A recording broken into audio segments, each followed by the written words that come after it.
meeting to order. We are without Patrick Cronin, who is awaiting his first child any minute. Oh, wow.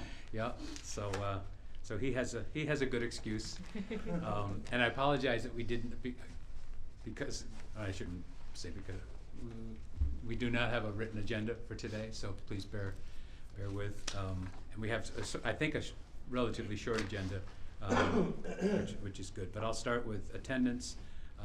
So we have Maeve McEnany, Jack McEnany, Mark Jones, myself, Joe Bolke, and we understand Brian Fessler is on his way, but regardless, we have a quorum, so we can go ahead and start. We also, let me introduce, good timing, Elliot Zalewski, who is works with Patrick in the Legislative Minority Office. Nice to meet you guys. And Elliot is just back from active service with the National Guard at the state prison. So, thank you, Elliot, for your service. My pleasure. Okay, we'll start with Brian. There you go. Oh, perfect. Hi, Brian. Well, that concludes our meeting. Shh. Sorry, apologies. No worries. Okay, just note the presence of Brian Fessler. So now we have a super quorum. We'll start with old business. One thing that we kept over from our last meeting was the question of the relationship or deal with the War Spirits, the distiller, and we were going to ponder, I think, and maybe have some further discussion and input relative to what brand we wanted to suggest from Albany County being affixed to the label. I've spoken with at least two sort of historians, I guess, about this issue, and also took a meeting with the folks who are planning the observances around the Battle of the Normanskill. And we that was sort of our initial inclination, and then we thought, well, is it a big enough name? But my conclusion from those discussions is if it's not now, it will be or should be a more prominent battle. So I think it would be appropriate to, as part of the overall effort to raise the consciousness and the profile of that particular event. I for one think, since the other jurisdictions are using the names of prominent battles, that being our most prominent in Albany County, I think we should suggest that it be Battle of the Normanskill. But Makes sense. Yep. certainly open to any other observations or discussions. Can we have a motion to that effect? So move. Second? I'll second. All those in favor? Aye. Opposed? Great. So we'll ask Maeve if you can communicate to the distiller Absolutely. our preference there. Okay. Next item is we had hoped, I think we had initially set by our April meeting, which is this, that we would have the framework for the grant program that we had approved at I think our February meeting. That has really awaits the putting in place of our new staff person, because that's going to be a major focus of that person's new responsibilities. So I thought it best to let them have at least some input in sort of crafting that program. So with your patience and indulgence, I think we'll give that another month until the next month's meeting. Have we advertised it, that we're looking for someone? My understanding is that's between the executive It's and an appointment, the I legislative. understand that. Yeah, and I think they have someone that they've identified. They've assured me that it is a very qualified and that we'll be very happy with the person. But I also understand that it's been hung up a little bit in human resources, logistics on the sort of housekeeping on the position, not relative to the person. But I did have a conversation last week with leadership, and they said that it's imminent that we will have that person in place. We had hoped to not have, because Patrick, God willing, he has good news today.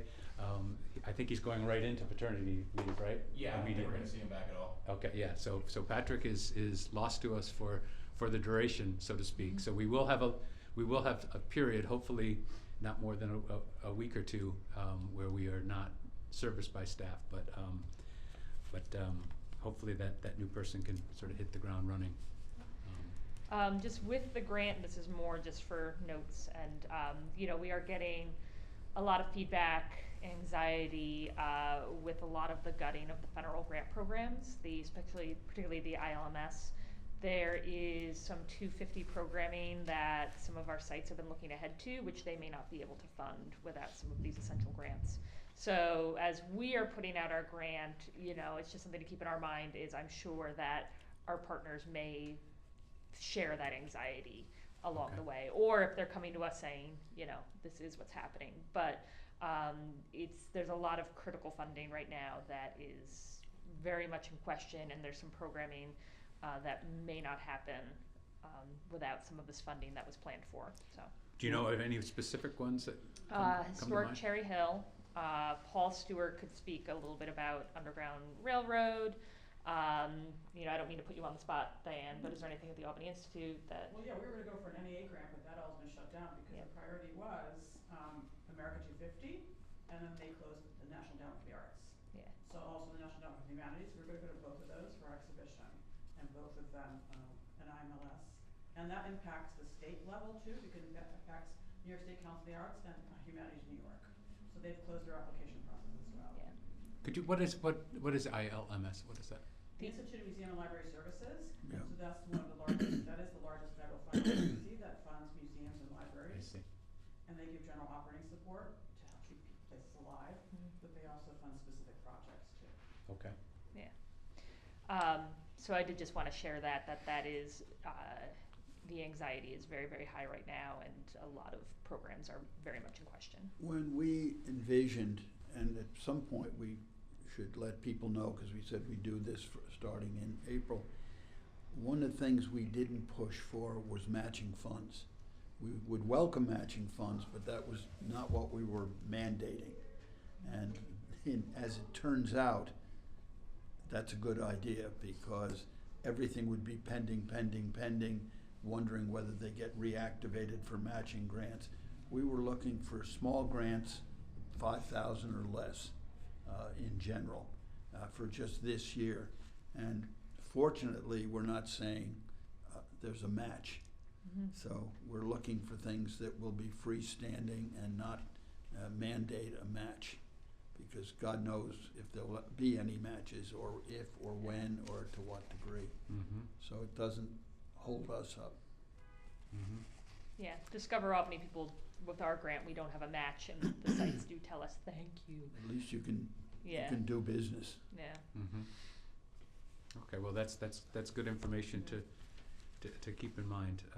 And again, I think certainly the hope, if not the expectation, is that by this time next month we'll have the framework to move forward. Okay, in terms of outreach and meetings that we've held since last, and I had to go back and I couldn't find it. I think I reported at our last meeting on the presentation we gave to Bethlehem, the Bethlehem Historical Society. If not, that was a very good presentation. Very nice crowd there. Also, in the interim, we met with folks from Schoharie County as part of our sort of broader regional outreach. We met with Jack McEnany, Mark Jones, and myself. Met out in Voorheesville with Mark Stolzenberg, and I'm forgetting the young woman who just started. I think that was her first day on the job. The new director of the Stone Fort facility out in Schoharie. Jack, or Mark, do you want to sort of fill us in on that meeting? You want to start, Mark? No, go ahead, Jack. I'm trying to find her name. They don't have the same structure that we have in terms of a 250th commission. They have a subcommittee that's interested, attached to the Board of Supervisors, but most of the action over there is done for the for the Schoharie County Historical Society, which is better known as the Old Stone Fort.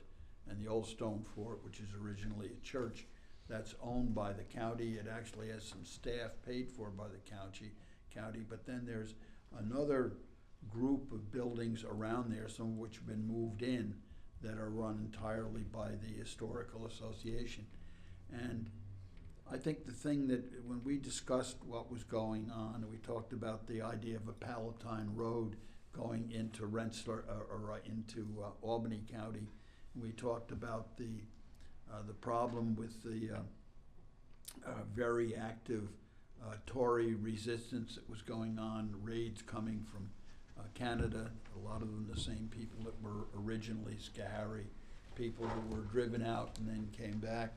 We talked about the role of what was then Albany County. It's consistent that, you know, that we didn't think of it as we do today, the way the counties are done, that a lot of our history that we're concerned about, particularly dealing with something like the Battle of the Normanskill, is a lot of the action has roots and activity going on for what is today's Schenectady County and also is today's Schoharie County, and we're comfortable with that, and we're comfortable with working closely with them because a lot of, particularly the Battle of the Normanskill, the good thought that the people who came in were coming out of Schenectady, not out of the city of Albany, although that could have been included to some extent too. And I think having them on board and not treating them as a totally unrelated area, we'd be cheating our own message of what was going on, because the activity, particularly from Butler's people, Chrysler, I forget who the other guy was, they were real notorious people in the mind of the local people. And also when the action developed out there, it wasn't just what was going up in French Canadians coming and settling in Albany because they're refugees. We also have all the people from the Mohawk Valley coming into the city of Albany and putting tremendous pressure on our area. So we want to tell the whole story, and having partners from Schenectady and Schoharie will let us tell that story. I think that's a very, very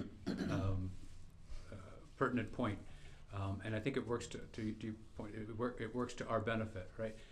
I think subsequent to when sort of the histories were written as to the events that occurred in the Mohawk Valley and later in the war, it was done after Albany County had been divided up. Yeah. Right? So we tend to think of that as, oh, that's the history of Schoharie County, right? Which it was, right? And it's not just because, oh, it used to be called Albany that now we're claiming it as ours, but it was also the history of Western Albany County, Yeah. right?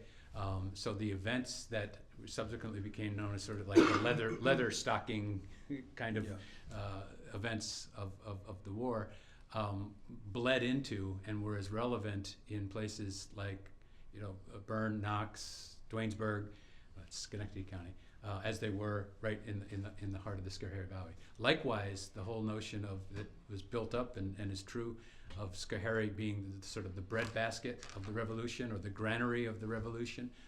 That at the time included the Helderberg region as well. Sure. Right. So it's to our benefit that we can sort of re-engage with those historical facts.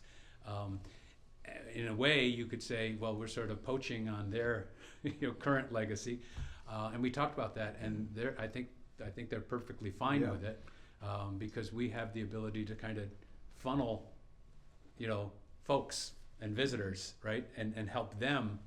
So collectively, working with them, we can raise consciousness on that part of the. And they do not have a county commission, 250, so they're very happy to join with us in any way they can as we move forward. Mark Stolzenberg is a really good asset for us. He's really Yes. knowledgeable of the history of Schoharie County and elsewhere. And I think I've said this before, but I think this example is another great representation of our theme of the, crossroads of the revolution. It doesn't necessarily, have to mean, or it doesn't mean, it's just this and we're kind of ignoring everything else. I think we're extra, understanding and appreciative of these types of examples where, where we are, whether it was part of, the historical parts of the county, just kind of all of those interactions and kind of that weaving of all of it. I think it's a great example. As we develop our revolutionary trail that's going to start in Albany, it leads to Schoharie. I mean, Schoharie has to be a part of it. Yeah. And it makes perfect sense. Yeah, and they seem very amenable and interested in working with us on physically linking our sites with their sites and creating a logical, meaningful path for tourists in the future.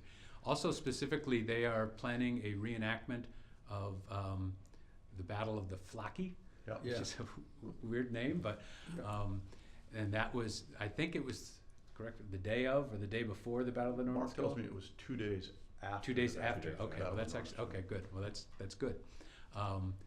But the significance of that it was actually the fourth wave or the fourth thrust of the British. There's Burgoyne coming down, Saint Leger coming down, Clinton and Howe supposed to be coming up, but there was also was it Donald MacDonald? I think his name was. Yeah. Much smaller. Not Ronald. Donald. Donald MacDonald. Double L, Right. not McDonald. McDonald, I'm sorry. Coming up the Susquehanna Valley, also, to your point, all converging on Albany. So it wasn't just three, it was four concerted waves and coming up the Susquehanna and through the Schoharie. And Colonel Harper from Harpersfield rode to Albany to warn General Schuyler that this was happening. General Schuyler, of course, who was very busy trying to contain Burgoyne, nevertheless deployed a detachment of mounted troops from Connecticut and sent them out. They went right out through Albany, through the Pine Bush, through Guilderland, up Helderberg Avenue in Altamont, and deployed against this gathering coming up from the Schoharie Valley and routed them at the Battle of the Flaki. And my understanding is that was the first use of mounted troops in the history of the United States Army. And it happened there in Schoharie. If my memory serves me, Harper was at the time being held captive by Tories, and he escaped. Yeah. He escaped the Tories and got to Albany to get the cavalry that ended the uprising. So apparently, and that Connecticut, it was a Frenchman whose name escapes me, but who led that particular unit from Connecticut of mounted cavalry, and there is a reenactor group of that particular regiment, and apparently they've arranged for that group to be in Schoharie, so they're going to reenact the mounted cavalry charge, I guess. And we kind of said, well, it would be nice if they could, on their way, go through Albany County once again. Sure. I don't know logistically, how the reenactors do that, but certainly it's worth continuing to And sort this of plant the would be seed. in 77. That's right. Mm-hmm. That's right. So the big question, what's the reason for the name Flaki? It means marsh. Yeah, it's Okay. Dutch word for Okay. marsh, which I always thought Hmm. fly meant that, but yeah, it's a Dutch word for marshy ground. Right. And apparently, these Tories were notorious for hiding under hay and hiding in swamps. You gotta hide the red. They always seem to be in mud and up to their neck in Right, some type of right. water. Good. Yeah. So that was a very productive meeting, and I think we will have a good ongoing relationship with the folks from Schoharie. I've always found a pattern, and I'm not sure it's totally accurate, but in general, the Palatines who wind up in the mid-Hudson, Germantown, and then over to West Camp, wasn't working out. They had large families, and they were lured into the Mohawk Valley, a lot of it by Sir William Johnson. And I think they avoided Albany as much as possible. They didn't speak the same language. They weren't of the same religion. And they sort of bypass this, and there's a trail of them going up along the Mohawk, or the Hudson, the other side of the Hudson, and you find a Palatine church here and there, Lutheran, of course, and then you have them here. And I think once the French and Indian War was over, that people began to look with less fear of Native Americans coming in under the guise of the French troops that were going in, etc. I mean, we'd had 4 wars in a row, God knows what in between with the French. And when that disappeared, I think then people down in the Mohawk Valley were thinking, well, maybe we should go back to Albany. Maybe it is safer. Maybe there's land there. And I think a lot of the names that most people think are Dutch people moving out into the hill towns are in fact Palatines who are coming back into the east. Exactly right. So their roots are not automatically down in the mid-Hudson. Their roots are actually down in Schoharie. And when the family gets larger, they need more land, then they go and look at, particularly after the Revolution, but even before, where the Van Rensselaers are saying, people will cut down trees for free, and I'll leave them alone for the first 7 or so many years and say we're doing because we're patriots.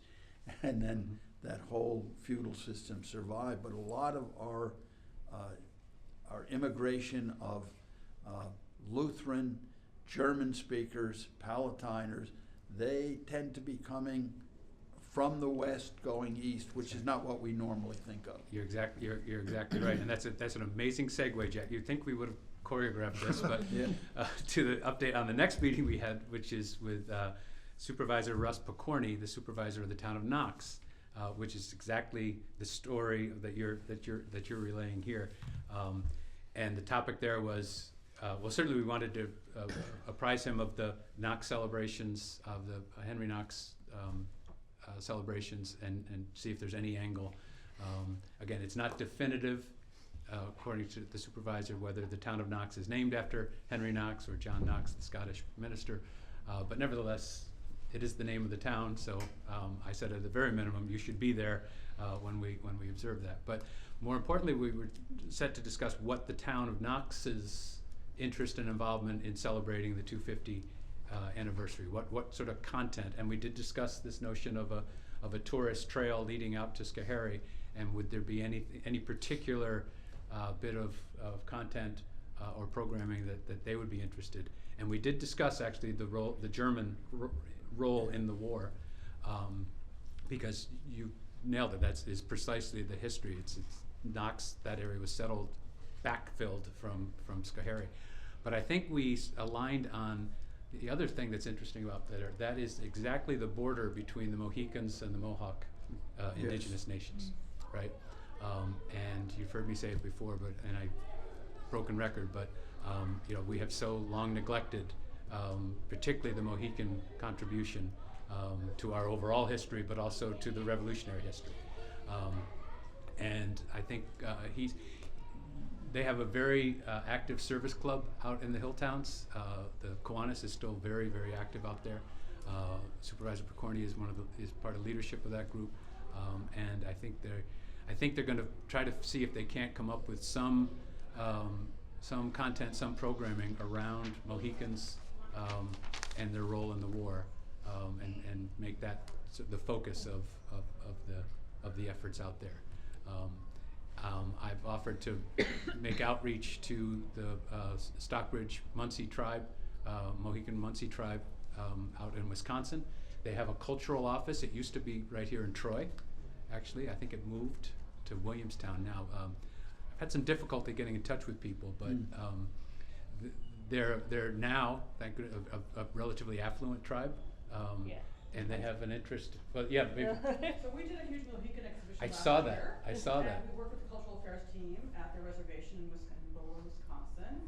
They are they are difficult to track down. Yeah. Monique is, I can't remember her last name, she's the cultural officer there, and they do have somebody in Stockbridge in this area as well, to make sure that everything we do is correct and according to the guidelines that they've set.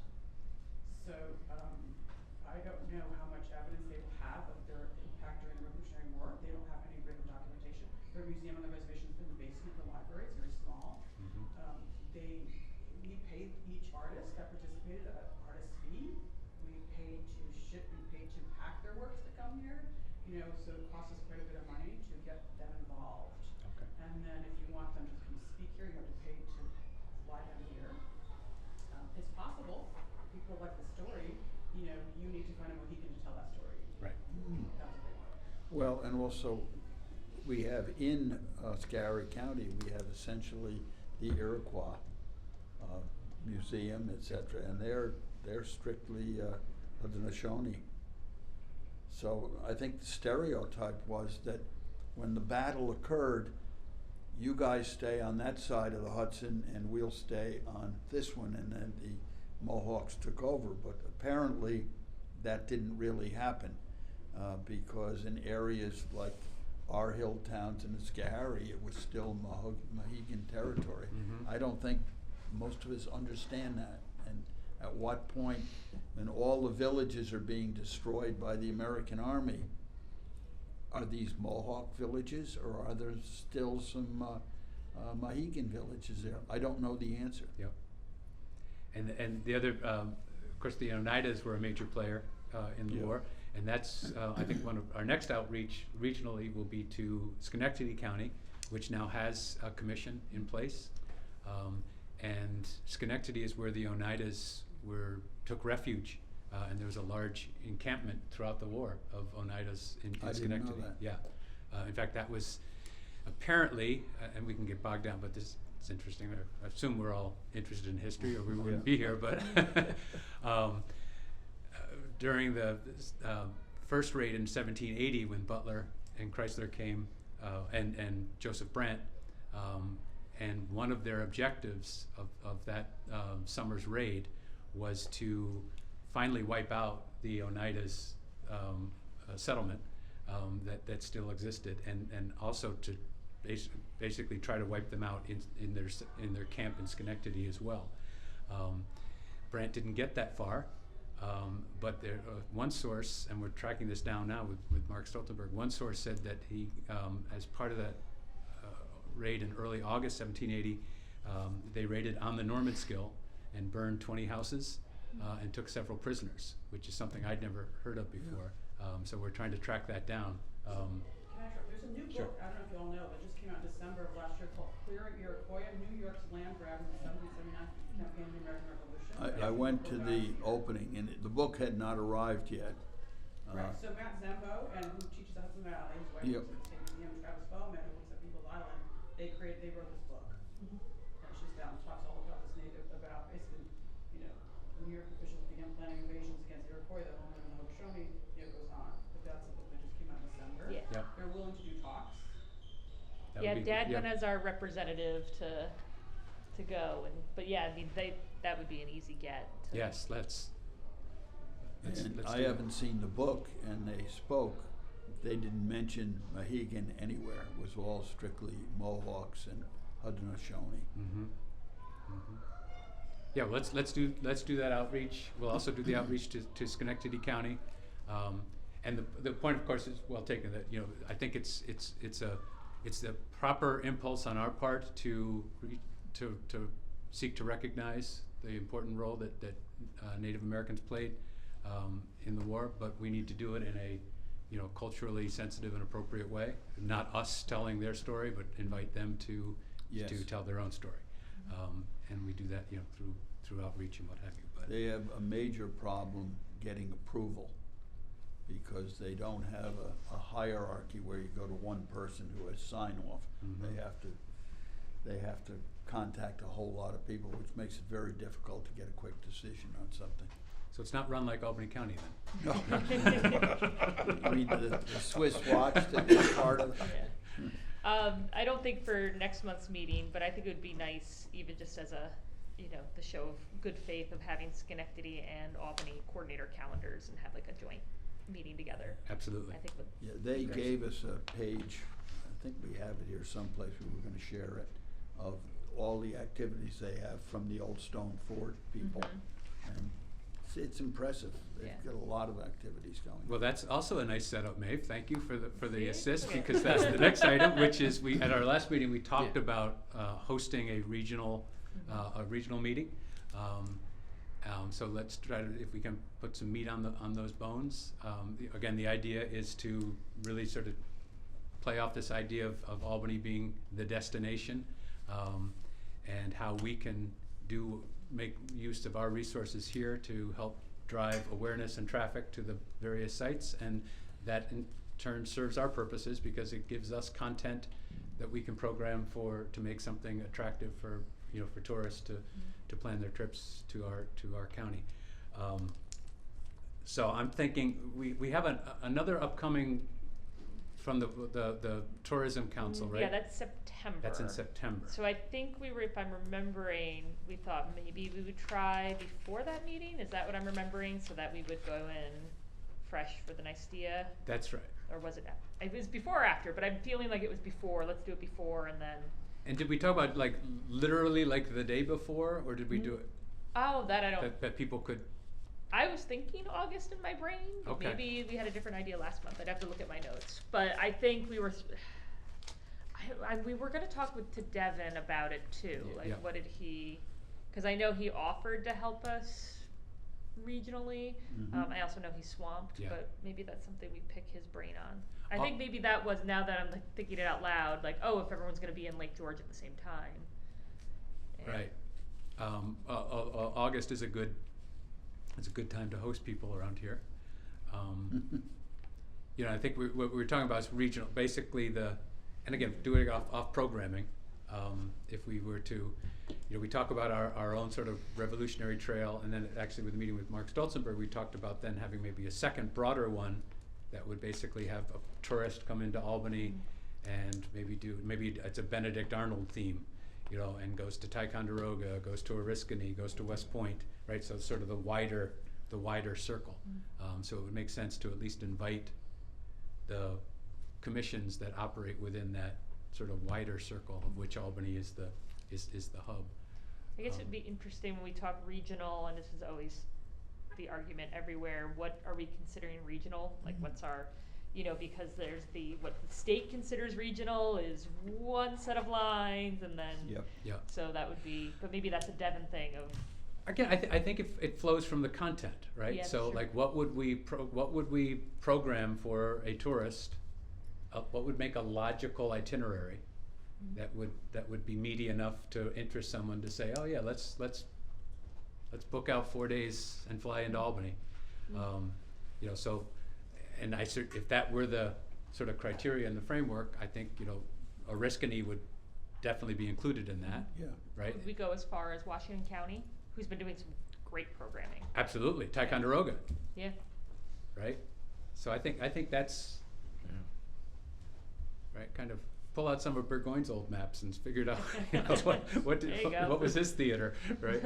But yeah, what did he consider? Well, they are Yeah. heavy into the Knox Yeah. cannons coming, big time. And we contacted, there's a meeting there Thursday, which I will go to and see where they're at. But they've done some extraordinary, of course, it's a very well-staffed Good, operation. good. Well, Warren Washington and Schenectady of the Corps, and then Kathy Sheehan from Rensselaer and I go as well. We did not get the guy up there, but he's active in Columbia County, but I don't think they're into it as much as we are. They're Okay. just gonna do the Passover and get it over to Massachusetts. Massachusetts is heavy into the Knox cannons. And again, I think this is something that when our new staff person comes on, this will be one of the first, because it's not something we can coordinate as at a commission level. So let's say again tentatively, maybe I think August makes sense. Dependent on the timing of our ability to actually staff up and send out invitations and process, and also be thinking about where we would host that. Is it a Schuyler Mansion thing? Is it a Tenbrook? I mean, where would we Yeah. make the best impression, and make, really reinforce the notion of Albany being central to Yeah. all of this stuff. We don't want to sit out chairs in the Norman School field. The On bugs. site, It'd be yeah. lovely in August. Be lovely in August.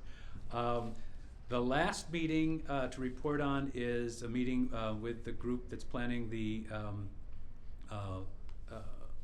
250 events and processes at the Battle of the Normanskill. And it's being coordinated by the town of Guilderland. Again, kudos to Supervisor Barber, because the town has created their own commission, working very closely with the Historical Society, but importantly, it's actually the coordinator of this particular is a town employee in the Parks Department. And that makes a big difference when you have someone who's, showing up for work every day, and this is Yep. part of their job description. That really creates progress.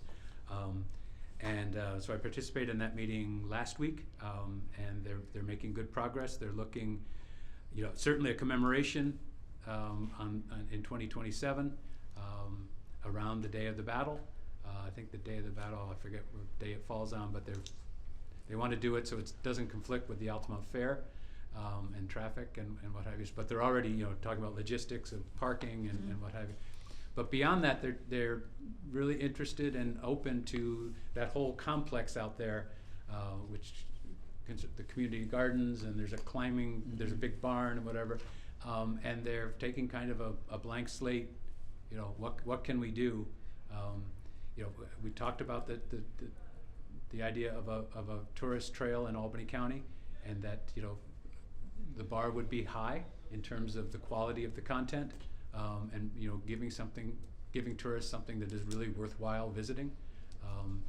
We said this is not a Boy Scout project and this is more than just a blue and yellow New York State historic marker. There has to be real stuff there, and they did not seem at all intimidated by that. In fact, they were excited at the idea of doing that. So I think that's so far it's a really good example of sort of setting the bait and having a local municipality kind of taking with it and running with it. So hopefully we can replicate that with some other places. But that seems to be in good shape at this point. That's it on meetings. And in terms of old business, I have no update on the tall ships. I know that Patrick has been communicating with the. So tomorrow, like at 9:30, 9 or 9:30. So it's Jill. I have to check with the Port of Albany and representatives from the county to examine that Market New York grant, because it is a beast. And Jill's the only one in a previous position who managed it. And so she's going to kind of lay out those expectations of whether it's a lift that, with a staff person, without a staff report, is it something that is actually doable? So that's happening tomorrow. Great. Well, that's a good update. Yeah, did you have that on your calendar? I did get an invite. Again, without having the agenda in front of me, it just sort of it slipped my mind. Yeah. But I appreciate that update, and I'll definitely participate. Okay. And then any update on the plan of union?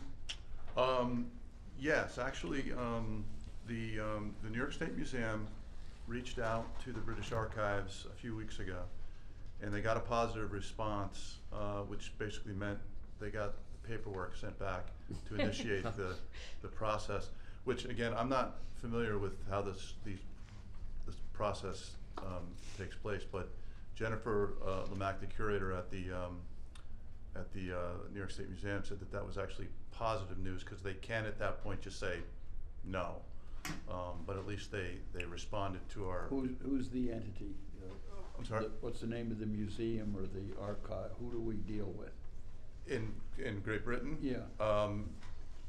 I just know it as the British Archives. I know the address of the building, but I don't know exactly what it's referred to. Here's the challenge we have, though, right now, and it's not a big deal because we have time, because we want to do this in conjunction with the 275th, which brings us to 29.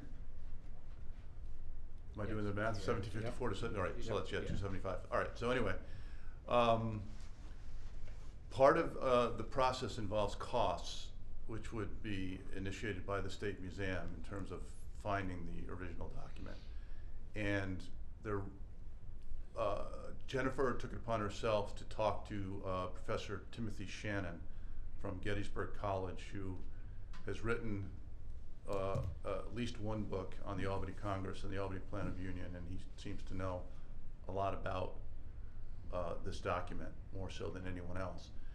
And when she reached out to him based upon the research that Jennifer and I had done in terms of where this original exists, if there is an original, which we are pretty sure there is, he seemed to kind of say, well, I'm not really sure if the British Archives has the original or not.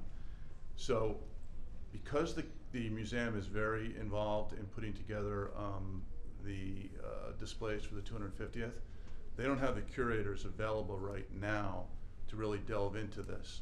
They will after June, and they do have at least one curator who's really interested in this, which doesn't also mean that we can't do our due diligence in regard to trying to find whether or not there is an actual, the actual copy, not copy, but the actual document, the original document, may actually be in the National Archives in the United States, which Jennifer and I have, but depending upon how, and again, we're doing a lot of Google AI search, and depending upon how you ask the question, it comes up with a different answer each time. So far, we've gotten the fact that the original exists in the British Archives, the original actually exists in the National Archives in DC, and another one will come up saying the original actually exists in Connecticut in the Trumbull Papers. Before the museum moves further in this, they want to really pin down where this original is. Jennifer was she felt like we needed this for next year. I said, no, we've got time to work on this, which she was happy to hear because, and I said, don't worry, we'll do some due diligence on our end, but in the next couple of months, as you get some curators or a curator freed up who can help us even more, that'll be great. So we're moving along, we're just, nobody really seems to know exactly where this original document may actually exist. Diane, did you have any advice for us? Are you looking for a manuscript handwritten copy? Is that what you're trying to find, the original one handwritten? Because according to foundersonline.gov, the New York Historical has a copy, Library of Congress has a copy. Right. You know, so, I mean, Some of it is microfilm though, which doesn't. I don't think New York Historical, as a footnote, to founders.archives.gov would cite a copy. So a copy is also a period copy. Right. A copy could be the printed copy you sent to the printer. All right, so that's original too. So I'm struggling with what you consider to be original. Just like the Is it Declaration of I mean, like Independence. Franklin didn't sit down and write that. One of his secretaries probably did. So there's somebody took the pen and ink. Is that what you're looking for, the original manuscript that then they sent to the printer to get printed? Yes. I'm not struggling. We know that there are original copies. What does that original copy mean though? Because a period copy is also a printed copy. And again, you can correct me if I'm, but Yeah. we thought of them as the original, like for instance, the Declaration of Independence. Right. We have the original, but then there were original period copies made. Right, so a secretary copied that. Right. off. So you're looking for an 18th century handwritten copy of a document. So the Trumbull papers could have that, Right. you know? Right. So that's original too. So I guess I'm still struggling with what you consider the original. Personally, Well- I'd be happy with either one if it was that. At this point, yeah. Well, I think, So, I mean, if you had a printer in 1765, print it, that's original. Like, you know, I borrowed from our Scholar Sisters exhibition an original printed, early printed copy of the Declaration of Independence, the insurance value of 7 figures, you know, from a dealer who knew where he had sourced it to a private collector. So it was one of the first earliest printed versions in a newspaper. Mm-hmm. You know, so there are different kinds of originals. I mean, if you're shipping something from England, I can tell you, I just took a painting to Budapest. You know, it's like hugely, hugely expensive. Because Yeah. someone's gonna have to hand carry that on the plane, you know, and bring it here, and the climate, and you're probably only gonna be able to exhibit it for 3 months because of the light level issues with it. You know, so it's, and they have to come pick it up in the end. Sounds like though that the New York State Museum is like, If they wanna pick up the tab on it, this is a huge, if they wanna, Yeah. I mean, if Jen, I can text Jen right now, she's a dear friend of mine, says she's got the budget to bring this thing from England, but someone needs to fly there to figure out what they have. Someone needs to figure out what they have. And I think there's a threshold question of I mean, I think it'd be cool, like, I'm happy to put in my exhibit next year or something, Mhm. but we're not paying for anything from Right. England, you know. what would have been the objective of such a document in 1754? Certainly we know the audience were the 13 colonial or provincial assemblies, right? Because they had to approve this thing, right?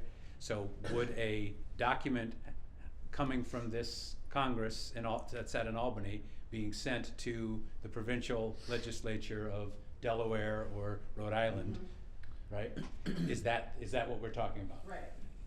I don't know the answer, but I would assume that we were not at liberty just to declare this thing to be the law of the land because 13 provincial legislatures in 1754 agreed.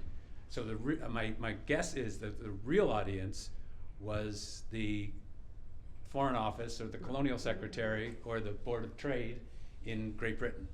And that's why and again, I don't know what the custom at the time was. Would you have sent something from a colonial or provincial legislature to the Board of Trade? Would that have been printed before at a commercial printer, or you know what?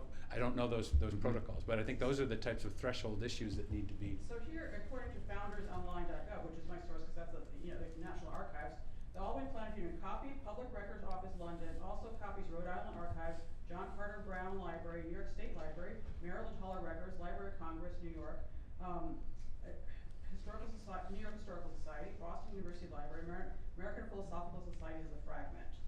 So those are the copies that are known to by the National Archives.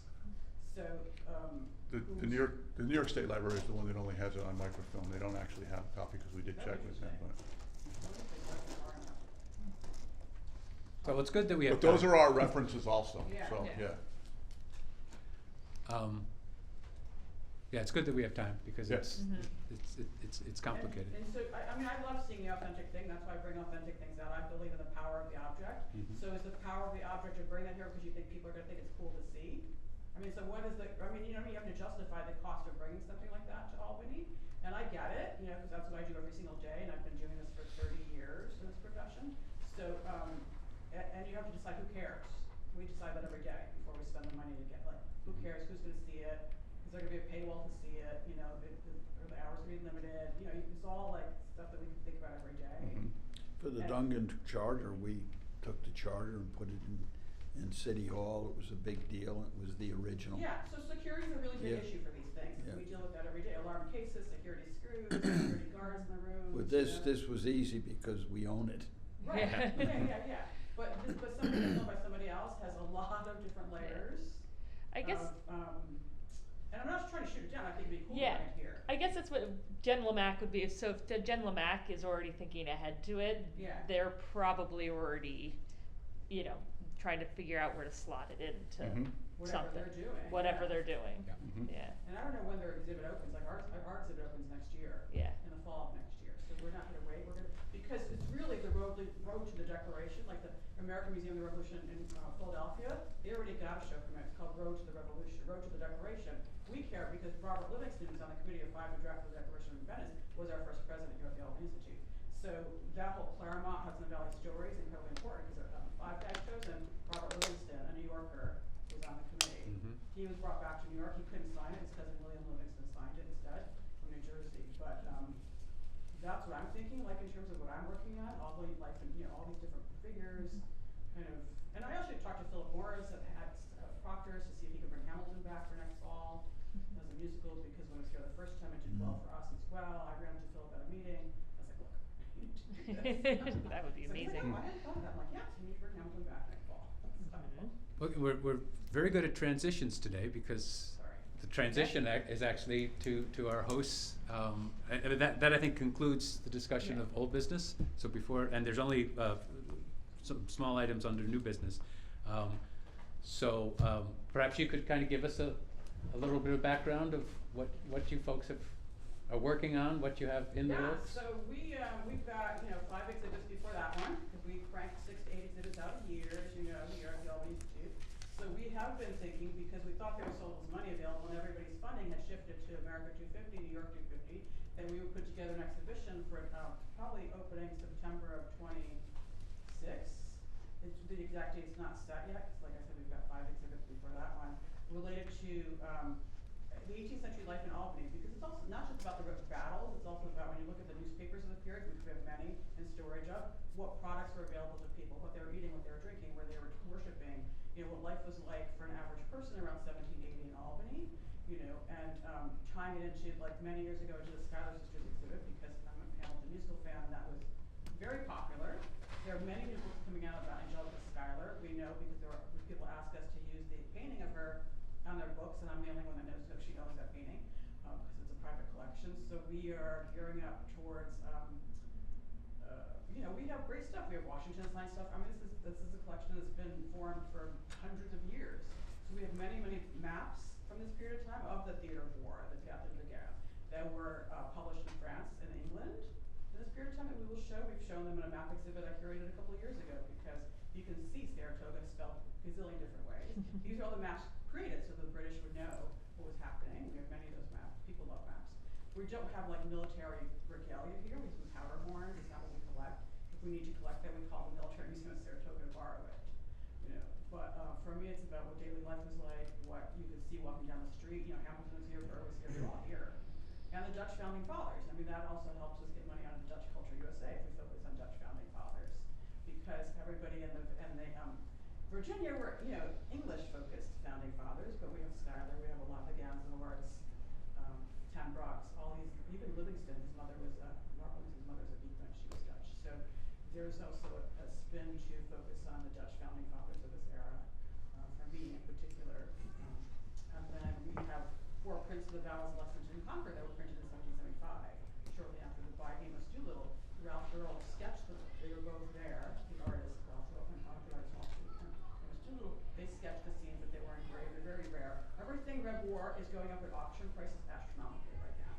So I brought one of the battles of Lexington because it happened in April. We're in the month of April. 2 years ago, that was happening in the world. And Albany, it took a couple days for Albany to find out what had happened in Boston area.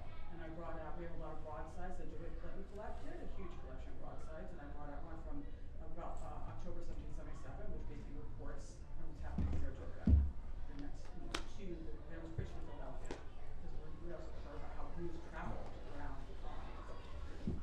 And when you say a broadside, would that have been something that would have been posted on a wall? There was a Tontine Coffee House in Albany at the time, so you would have been able to go to the Tontine. There was one in New York City, there was one in Albany. They would have been able to pick these up at the coffee houses. They would have been posted at different public places, and or you could purchase them from printers who have sold it as well. You can pass this one around. I mean, it doesn't mention subject, but that's what it's about. This is, I mean, I love this kind of thing. Just arrived from the Northern Army in October 1777. It's pretty great. You can pass it around. I also made copies if people want to take it home and read it. But it's pretty dense. I'm not a military historian. I'm not a daily life historian, so I care, like I said, about what people wore, ate, what they slept on, you know, sort of fun things like that. Because I think that's what our audience here relates to. We're not a military museum. I let other people focus on the battles. But I also did make copies if anybody wants to take one of those home to read that or not, since you guys are military buffs. We're also probably going to pair that with a smaller exhibit about like romanticizing the revolution during the colonial revival era, because so many later on, in the latter part of the 19th century, after 1886, you know, after that period of time, 1876, people started creating paintings that romanticized the war. You know, George Washington and the beautiful, you know. So we have a lot of works of art that relate to like romanticizing this period of the revolution. So we're going to do a colonial revival exhibition as well. So, but now's the time. Like, if I haven't really figured out what I want to borrow. Wow. So, you know, museums usually ask 2 or 3 years out what we want to borrow, because like we have requests for stuff from our collection for 27 to go to Germany.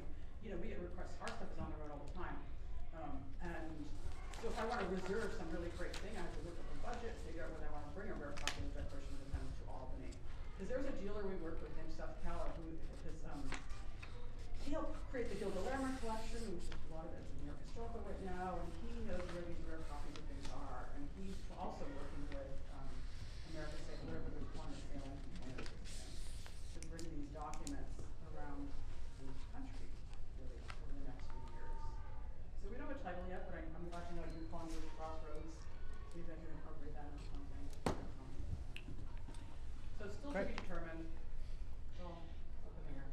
question, when you talk about, will it be focused predominantly, or exclusively on what daily life is like in the city of Albany? Would it encompass the No, because countryside? I'm really interested in the town of Clemens as well, because they were making, there was a barracks there at one time, and, Okay. and I'm Trip Powell's a dear friend, you know, Yeah. Trip Powell, and so he's been sending me all the archaeological reports that Paul Huey's done, and the bateaux that were made there, and the Tenbrook House there, and so I'm trying to figure out how to work that story into my, you know, we tell stories with objects, so if I don't have an object, it's hard for me to tell a story, because otherwise you can just sit home and read a book, right?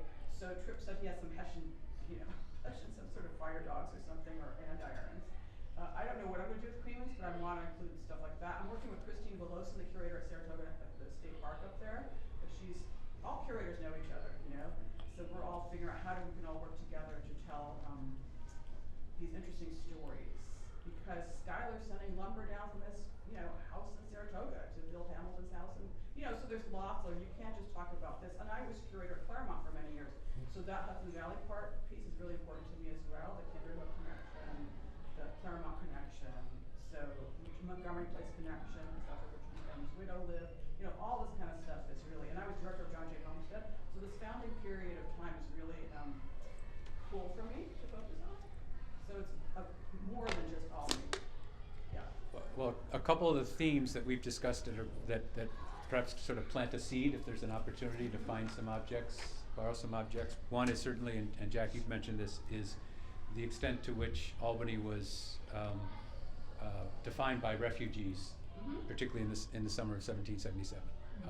And again, it's something I never knew about. Now that it's been raised, I'm seeing it, you know, everywhere. Just people leaving, people, Yeah, and what are they it's- gonna do with them? And you just mentioned, and I wasn't familiar, that the Oneidas were refugees, and they wound up going to Schenectady. Yeah, It never occurred to me. yeah. Again, I don't know what objects. Well, that's just it, because we're not about lots of text on the wall, but if I can find an object, a map, even a silver screen that can tell a story, that's what we use. Yeah. A flag, you know, like a sash. How big do you go? sword. Could you do a wagon? No, well, that's the problem. We can't get that in our freight elevator, and that's the problem with that. Okay. We tried, we're going to our 50 objects exhibition. You got a car in our freight elevator, it doesn't fit. So How big's the wagon?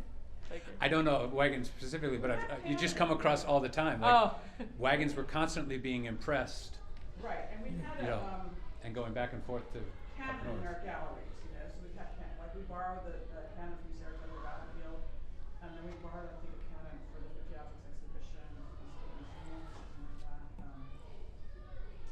So, but, you know, there's only a certain number of artifacts to go around, you know, and, I think the DAR wants to get involved. I was at their banquet, I saw my children on Saturday, and we're doing an anniversary, so there's a lot of interest in educating people with civics lesson, you know, like, we're having a naturalization ceremony in this room on Friday for 33 new Americans, 33 people that are becoming Americans, we're very excited about that. So, stuff like that's important to us, civics lessons we're working with the New York Historical to develop a curriculum also to teach people how to become American using documents. We have the Kentucky Declaration in the Kentucky Declaration of our collection here. So it will extend as far as Henry County as well, which is a very rare document. It was signed before the Declaration of Independence. Cool. Two other themes that come to my mind. One is, and again, I don't know, maybe broadsides exist, but just the extent to which the anxiety that people were feeling. You get that, you have to read a lot of letters to get that, but you can Right. find snippets of that here and there, you know. I've only really, like, we have the Gansworth family papers, we have a lot of we have Philip Schuyler's commonplace book, where he actually lists recipes for teething children, that's where he wrote all his most intimate notes. We have one of those in our collection, where he talks about, like, what to do when your horse is constipated. Yeah, we have cool stuff like that, because that's an issue for all these people, like daily life and how the anxiety of war. We have the Tenbrook, we have a lot of papers from Tenbrook. Are they as early as this? We have one with Gansworth. I'd have to go look. Probably, you know, nothing's transcribed. It's hard to find interns to read cursive, as you know. To read all these letters. But it's here. Okay. You know, we've helped many, many scholars over the years. And then the last theme that comes to my mind is the importance of Albany County agriculture to Right, so sustaining that's the. like the whole Philip Schuyler burning the hayfields at Schuyler, Yeah. the house Yeah. there, and that's all, yeah, so that's a thing to look at, when you read the newspapers, you see all the things that are being imported, it also shows you what they're not making here, which is just as important. Right. You know, they're importing linens, they're importing China, they're Yeah. importing, you know, pineapples, I mean, more stuff is, Albany was such a more international city in the 18th century than it is today, I feel, when you read what's in the what is being offered in newspapers. I read an interesting thing. Guy's name was Wainwright. He was a school teacher that came from Yale and lived in Albany, like 1780 through 83, because he commented on the day the war ended in Albany. And he said, and he wasn't a fan of Albany. He was one of those Yankees who found it, not too pleasing. But he said no place in the country has suffered more, whose commerce has been completely shut down by the embargo.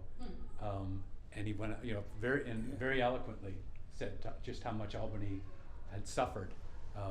And he said no place, particularly in reference to its distance from the main theaters of whatever, bore a greater Yeah. burden than Albany did. And again, given that he wasn't a big fan, That's, makes it even more. that's something that's more meaningful. significant. Yeah. Yeah. Yeah. This is in a book you read? Yes. Sure, the guy's name was Wainwright, Hmm. school teacher. Yeah, let me know when you get that. I don't know how this relates. I've been looking at it here. I went up to a wake for Paul Perrault, who was a friend that died. He was the town historian up in Malta. And so I went up, while I was there, I went into the Saratoga County Museum, and there's a number of things on the wall, one of which is a centennial celebration of 1877. And a lot of events, a lot of Masonic societies with a parade and so on and so forth. But then I move over here, and there's a flyer, and it says, it's a broadside, Relics of Burgoyne's Campaign and Other Historic Mementos, including Burgoyne's sword surrendered to General Gates, etc. General Schuyler's sword, General Gansevoort's uniform, also the entire collection of the late Samuel G. Eddy, which is offered for sale at $2,000, also a large number of other relics. Tent east of the grandstand, etc. Admission is $10 to go into it. But When is that from? 1777 1877. or Yeah. 1877. They were also showing a lot during the sanitary relief bazaars, so Yes, during the 60. Civil War, the sanitary bazaar in Yeah. Albany, had a whole display of a lot of Revolutionary War artifacts Yeah, at that time. And if people did give them to places like us, we don't always know where the things ended up. Yeah. Or their association with the person has, like, we get offered a lot of portraits of unknown people, we're like, oh my god, because the attribution gets separated from the object. You've probably all read Elizabeth Covart's article in the Journal of the American Revolution. The American Revolution comes to Albany, New York, 1756 to 1776. We know her. She's at the Mahindra Institute in Williamsburg. If you ever wanted Elizabeth, this is a really great article. You've probably all seen it, right? What was her name? Elizabeth Covart, and this is from the Journal of the American Revolution. The American Revolution comes to Albany, New York, 1756 to 1776. And that sort of synthesizes that leading up to that period of time. Great. Well, thank you very much. That's great. And you. we stand ready to help and cooperate in any way, and thank you for your hospitality today. Much appreciated. We'll likely reach out for more advice. Yes. Just two quick items on new business. We've been approached by the organizers of the Memorial Day Parade in Altamont, and I've been told to expect a call from the organizer of the parade in Voorheesville. Whether we could have a presence in the parades, which introduces a larger question, not just these two specific, but do we want to have, invest in some sort of a banner or something or other and try to have a presence where we can muster. I know I can pull it off in Altamont, but just want to get people's thoughts as to whether that's something that is appropriate to raise awareness, or what I'm thinking of, maybe just the kind that you carry, the banner that proceeds. I think we'd have to see how many of us can do it. Yeah. Because I just Yeah. think as kind of watching a parade when you have the one person with the flag. Right. Like, I would be curious if, like, how many, because I know Memorial Day weekend, we're booked. Yeah. So I know there's at least 2 of us out. Yeah. So that would be the only concern I'd have. And you only need one more parade to be 1,000th in your career, right? I'm picturing Jeff tossing out our stickers. Right? So, yeah, Yes. stickers. Well, we have a new employee too that may think of saying what Yeah. we Yeah. really should do. It's too bad, and maybe through the Boy Scouts we get to. Memorial Day weekend is so bad. Yeah. Well, it's tough. and the Altamont Parade is always the weekend before. Yeah. And Voorheesville is actually Memorial Day weekend itself, but, Yeah. all right, well, and I'll get more details as to what they would like, Yeah. It would be nice if we had a vehicle of some sort that could be put in parades for the duration. right, We're not gonna be able to do it this time, but for the next time, it might be something that, what they're doing up in Saratoga County, and that means the whole BOCES area up there, they're making some sort of a sledge to bring cannons. mm-hmm, And there's another group that they're trying to get a bateau. And somewhere along the line, it'd be nice to have a vehicle of some sort Yep. that could show up over the next 3 or 4 years, that would show up for exactly it's these interesting, things. we have If they had a sponsor that would do it. there's a couple of recently retired teachers that I know, they Yeah. always put on Halloween, they build a massive, big, interactive Yeah. thing for the kids. I wonder if I could interest them in taking, one of them is the industrial arts teacher at the high school in Guilderland. Yeah, That's a good idea, I'll look into Yeah. that, yeah, I'll look into that. cause it's a lot better than a bunch of people with banners, Yeah, Right. you know, more visual. Yeah. something like that. No, I agree, good point. Next, the folks from the airport were in to make a presentation to a joint committee of the county legislature last week. And there's a lot going on at the airport, obviously. But one of the topics that was discussed was, to what extent in the renovations, are they doing anything that would make a visitor realize that they're in Albany and not in, Chattanooga, Tennessee, or some other place. They have some great exhibitry for the And that- shakers and a whole series of things. Exactly, and that raised the possibility, it was not specifically discussed at the committee meeting, but afterwards, I was thinking about it, is, would we like to make an overture to see if we couldn't convince them to have some sort of display? There is, you weren't at that meeting with Starlin, were you, this week? So there is an ARPA grant, and it's going through Sage Albany for some kind of campaign and exhibitry, like, in the airport. But they wanna do some signage at the airport, and, so I would look at that ARPA grant, cause there's somebody doing it, and it's the county ARPA. Mm-hmm, and it went through Sage College? And it was going through Sage College. The person who wrote it was, the first name is Starlin.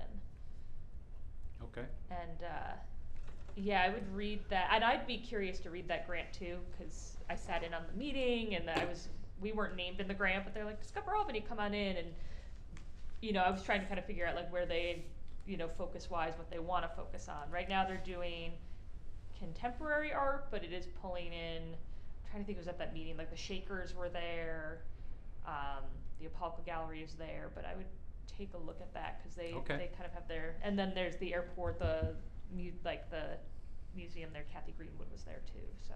So we have an exhibit at the airport right now. Okay. And Fort Ticonderoga always has one there. Mhm. So we work with their arts, Kathy Greenwood, their arts person. So we have real things there. Some places will send things that can withstand the light, because you can't control the light in that Mhm. corridor. It's so bright that you can't put any paper in there, it'll just fade. We have some reproduction travel posters that we framed up on the wall, and some artifacts related to everybody from Uncle Sam to, I can't remember what we sent out. So and they're about to come back because of the renovation, so I don't know when they're gonna be what her plan is, then to redo the spaces they have. Yeah. So there have been different organizations you have 3 cases, like I said, Ticonderoga. Ticonderoga has a lot of, Beth Hill, she's the president of Fort Ty. Like, she even has banners at the train station, when there's a Fort Ticonderoga, you know, because that's their whole focus right now. Who is the person at the airport that coordinates the? Kathy Greenwood. She's the arts and cultural person. You'd actually have better luck, honestly, if you got some contemporary artists to riff off your war idea, and then, you know, theme something about the state of revolution. You know, I don't know, it just, because she loves contemporary art there. Mm-hmm. If there's any kind of call to artists that you're gonna do any kind of exhibition or anything to bring it up to the present day, so it's not just focused on the dead people, do you know what I mean? Like, how are you taking it? Because the American Association of State and Local History, have you read their brochure about what they consider the revolution to be?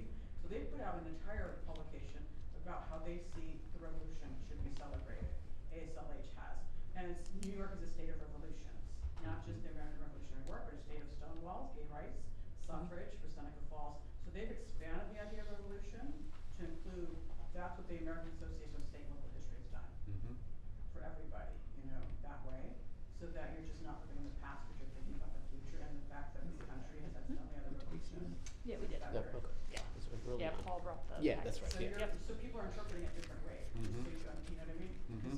Because not everybody has Revolutionary War related stuff or a story, but they have other stories that make New York great. Well, actually, that's when we created the legislation for the commission. We saw that because we do have stuff here. Right. Right, that's our opportunity to really put a focus on the events of those Mhm. 8 years. You know, and I, you know, feel bad for counties that Right. don't have what we have, right? 'Cause they gotta kind of make up the stories, so. Okay, well, is it a sense that it's worth I would trying to reach out- get in the Yeah, mix? I'd reach out to Kathy Greenwood, but yeah, see what that ARPA I will do that, is. okay? So yeah, it was interesting. I was at the meeting, Okay, but I couldn't quite get the sense of, yeah. good. All right, and then just the last thing to note is, a week from Saturday is the 250th anniversary of the Battle of Lexington and Concord. They've got a big to-do over there. I might go if I can convince my kids that it's an appropriate spring break trip. But anyone who's, I went on the website and it looks like they're gonna have a heck of a party there, so not party, but, it's a big deal. And it's close by, so.